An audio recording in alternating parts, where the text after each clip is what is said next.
ఓం శ్రీ గురుభ్యో నమః. కుజగురువుల యొక్క సంయోగం అంటే గోచారరీత్యా వృషభ రాశిలో కుజుడు గురువు కలవటం అనేది మనకి జూలై 12వ తారీఖు నుంచి ఆగస్టు 26వ తారీఖు వరకు కూడా 45 రోజుల పాటు కుజుడు గురువుతో కంజంక్షన్ కావటం అనేది ఉండటం వల్ల వివిధ రాశుల వాళ్ళకి వివిధ ఫలితాలు విభిన్నంగా ఉండే అవకాశం అనేది ఒకటి ఉంటుంది. ఈ కుజగురుల యొక్క సంయోగాన్ని మనం చూసుకునేటట్టయితే కుజుడు గురువుకు మిత్రుడు, అంటే రెండు కూడా మిత్రగ్రహాలు వృషభ రాశిలో సంచారం చేయటం వల్ల మనకి కుజుడు యుద్ధకారకుడు, అంటే పోరాట ప్రతిమ కలిగిన గ్రహం, అంటే సైన్యాధ్యక్షుడని మనం చెప్పుకుంటాం. అలానే ఏదైతే కుజుడు ప్రమాదాలకి సంకేతం, అలానే ప్రమాదాలతో పాటు యుద్ధం చేయటం, కోర్టు సమస్యలు, అలానే భూ సంబంధమైన విషయాలు, అలానే అగ్రికల్చర్ ల్యాండు, ఇళ్ళు, construction, chemical companies, real estate సంబంధించిన కారకుడు అంగారకుడు. అంగారకుడు గోచారరీత్యా సహజంగా 3, 6, 11 స్థానాల్లో ఉంటే సుఫలితాన్ని ఇస్తాడు. ఎవరి రాశి నుంచి అయినా సరే అది గుర్తుపెట్టుకోవాలి. అలానే గురువు ధనకారకుడు, సంతానకారకుడు, భాగ్యకారకుడు, లాభకారకుడు, కుటుంబకారకుడు. సంతానాన్ని ఇచ్చేది ఆయనే, ధనాన్ని ఇచ్చేది ఆయనే. ధనం మూలం మిదం జగత్తు. కుటుంబాన్ని ఇచ్చేవాడు కూడా గురువే. భాగ్య లాభాధిపతులు కూడా గురువు కారణభూతుడు అవుతాడు. అంటే గురుబలం ఉండాలి అని అంటారు. వివాహం కావటానికి కూడా గురువు ముఖ్యమైన పాత్రను వహించే అవకాశం ఎక్కువగా ఉంటుంది. కాబట్టి గురువు గోచారీత్యా తన రాశి నుంచి 2, 5, 7, 9, 11 స్థానాల్లో ఉంటే గురువు మంచివాడని మనకు గోచారం చెప్తుంది ఇక్కడ. అంటే మూల సూత్రాలు అనేవి చాలా ముఖ్యమైనవి నిజం చెప్పాలంటే, అందరూ కూడా తెలుసుకోవాలంటే. మరి కుజుడు గురువు శుక్రరాశిలో వృషభ రాశిలో సంచారం చేయటం వల్ల ఏ రాశుల వాళ్ళకి 45 రోజుల పాటు బాగుంటుంది అనేది మనం తెలుసుకోవాలి. దాన్ని బట్టి మనకి ఫలితాలు అనేవి గోచారరీత్యా ఫలితాలు కొన్ని మారిపోతూ ఉంటాయి. ధనస్సు రాశి వాళ్ళకి కుజగురువుల యొక్క సంయోగం అంటే 6వ స్థానంలో, షష్టమ స్థానంలో కుజగురువుల యొక్క సంయోగం వల్ల ఏ విధంగా ఉండబోతుంది అని ముందుగా చూస్తే కొన్ని ప్రయోజకరంగా ఉండే అవకాశాలు, కొన్ని ప్రయోజనాలు సాధించే అవకాశం ఒకటి ఉంటుంది. అంటే 6వ స్థానంలో కుజుడు ఉండటం వల్ల వాళ్ళకి సహ ఉద్యోగుల యొక్క మద్దతు, మీ స్థానం అనేది ఆఫీసులో బలోపేతం కావటం, వ్యాపార పరంగా ఆఫీసులో విజయాన్ని పొందే అవకాశం, సోదరీమణుల మధ్యలో ప్రేమ బాగా పెరగటం, దానితో పాటు పుణ్య కార్యక్రమాలన్నీ కూడా నిర్వహణ చేయటం, తీర్థయాత్రలు, పుణ్యక్షేత్రాలకు వెళ్ళే అవకాశాలు ఎక్కువగా ఉండటం, ధనప్రాప్తి, ధనధాన్య ప్రాప్తి, ఇష్టకార్య సిద్ధి, కీర్తి అలంకార ప్రాప్తి, అలానే సభా గౌరవం, మర్యాదలు ఇవి ఎక్కువగా మెండుగా ఉండే అవకాశం ఎక్కువగా ఉంటుంది.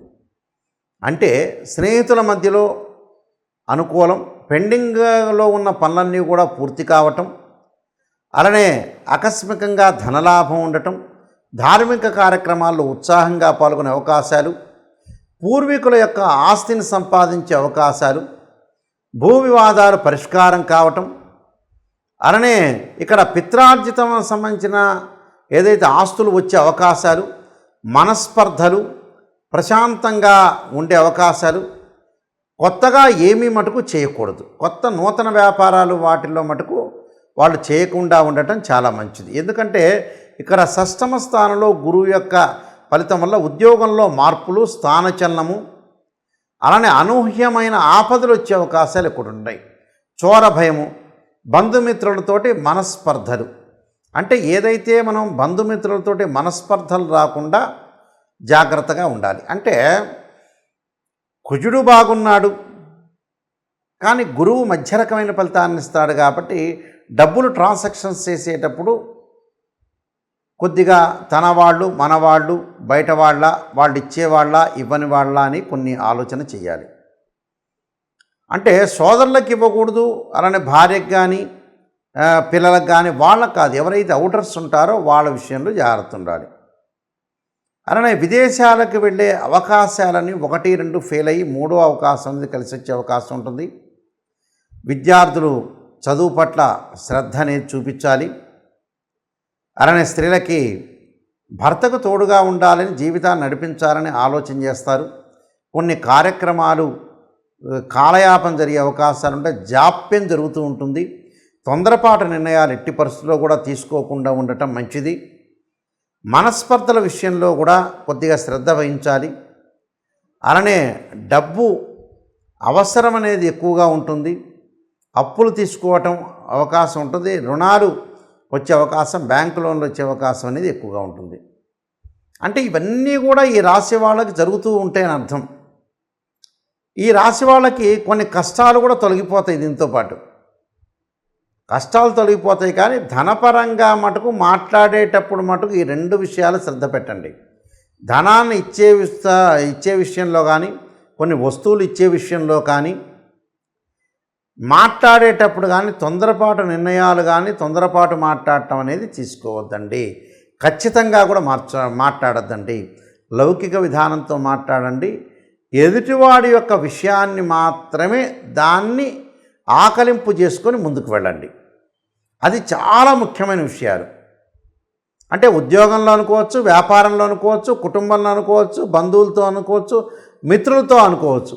మితభాషిగా ఉండాలి. మౌనం అనేది దీనికి సమాధానం.